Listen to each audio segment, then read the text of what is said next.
because, as I mentioned in the introduction, this story features in a lot of the back pages and also on the front of the Telegraph's sports section. United in £74 million bid. And interestingly, just underneath that headline, it says striker could announce which club have won the chase as soon as Wednesday. I mean, do you really expect this move to progress quite quickly?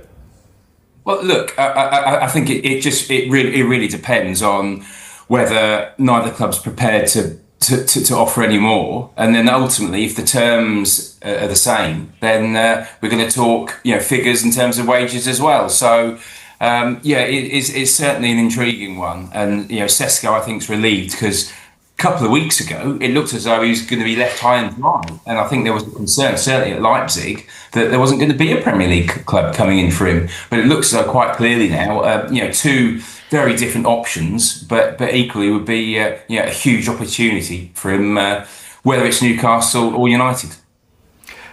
Henry, can you see why there is this strong pursuit of Benjamin Sesko when you look at his age, his height, his speed, the fact he scores goals? He's got a lot of experience for a young player.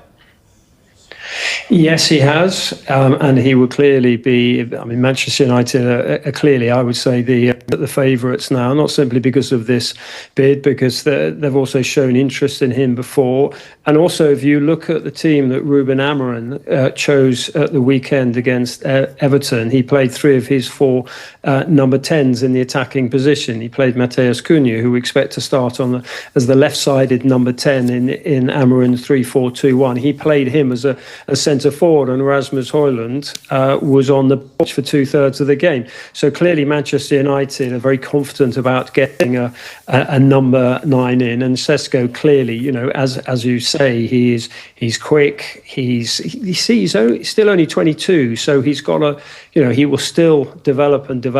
Personally, I think they need a number 8, a sort of physical, athletic, more mobile central midfielder as well. But if they can land Sesko, I think that will be terrific. But as Charlie was alluding to, RB Leipzig can be difficult to negotiate with, as Arsenal found out. Leipzig love an add-on, so I think there'll be an incremental element with this. But what a lovely position for Benjamin Sesko at 22, sort of not even a quarter of the way into his career, to have 2 such clubs chasing him. I mean, one offers cash and cachet, as it were, in Manchester United, biggest club in the country, and he can see the project that Ruben Amorim is trying to build there and drag them out of this slump they've been in pretty much since Ferguson left. Or he can go and be an absolute idol on Tyneside as their centre forward if Isak does move to Liverpool. It's an intriguing position Sesko finds himself in, Charlie. This story also featuring on The Guardian. They take a slightly different angle where they talk about Newcastle trying to salvage this deal. How delicate a position are Newcastle in right now? They've got that Alexander Isak situation going on in the background, yet they want to bring in this new striker before, or if they do sell Isak. How much do they need this Sesko deal right now, Newcastle, Charlie? I mean, they do, but I still think they're in a pretty strong position because, of course, all along, Newcastle have maintained that they didn't want to sell Isak, and obviously he's now, made it quite obvious that he wants to join Liverpool. But for a start, Liverpool have got to offer more money to Newcastle, and they've got to get a replacement lined up. So I don't think Newcastle are going to find themselves in a situation where they don't have an Isak or a Sesko. I think that they'd feel pretty comfortable up there at the moment. Of course, ideally they want to keep Isak. I think that's obvious. But once you've got a player who's had his head turned and Liverpool are prepared to pay what Newcastle want, then it makes sense for Newcastle to let him go. But equally, we've seen, on a number of occasions previously where we've all thought a player was going to leave, and then sort of last minute it's not quite happened, and people think, the fan's going to turn on the player, and then within a couple of weeks he scores some goals, and all's perfect again. So I think Newcastle will feel comfortable at the moment, but equally, I'm sure, understandably, Eddie Howe will want to get it done either way. Charlie, we're just working on improving the link we have with Henry right now, so we'll stay with you and go to the Mirror. Their headline there, Isak's Sesko limbo. How much of a limbo position do you think Isak is in? I mean, where does the balance of strength lie here? You alluded to Newcastle being in a strong position. Is that because of the length of the contract that Isak has at Newcastle?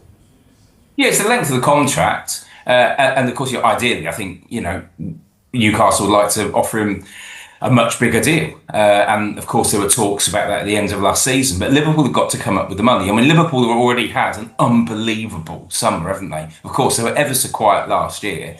Arne Slot came in and delivered, something unbelievable, really, to win the title and almost, transform the title race. When his only player that actually came in was Chiesa, and he barely played.